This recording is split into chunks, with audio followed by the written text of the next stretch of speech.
আর কতক্ষণ বসে থাকবো তুল? কালামারিটা কিন্তু ভালো হয়েছে। আর একটু চিজ, এটা কিন্তু অবিশ্বাস্য। এবার এটা খেয়ে দেখ, এটা কি বল, মানে কিসের মতো লাগে, মাছ না গোশ নাকি?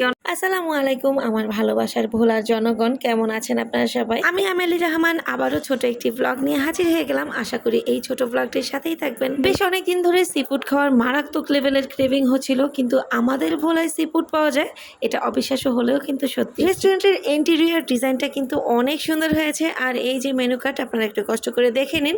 আমি বুড়ো মানুষ, কষ্ট করে আর কেন বলবো। এখানে আমাদের খাবারও চলে এসেছে। আমি নিয়েছি ওভেন বেক পাস্তা, আর নিয়েছি অক্টোপাস, আর নিয়েছি কালামারি। সি ফুডের মধ্যে আপাতত অক্টোপাস আর কালামারি আর হচ্ছে স্কুইড ছিল, ক্র্যাবটা ছিল না। তো যাই হোক, আমি আগে খাবারগুলো টেস্ট করে আপনাদেরকে বলছি। আর অক্টোপাসের মধ্যে এটাই একটু বড় ছিল, আর বাকি সাইডে যেগুলো দেখছেন ওগুলো বেবি অক্টোপাস ছিল। কথা না বললেই নয়, সেটা হচ্ছে খাবারের কোয়ালিটি এবং কোয়ান্টিটি হিসেবে খাবারের প্রাইস কিন্তু একদমই রিজনেবল ছিল। খাবারের টেস্ট অনুযায়ী যদি আমি মার্ক দিই, তাহলে আমি অক্টোপাসে দিব 8 আউট অফ 10, আর কালামারিতে দিব হচ্ছে 7 আউট অফ 10। আর ওভেন বেক পাস্তা আমি এভারেজও বলবো না, আর একটু ভালো হতে পারতো, আর একটু চিজি হতে পারতো। সি ফুড খেতে এসেছি, সেটা একদমই পারফেক্ট ছিল, নো অবজেকশন।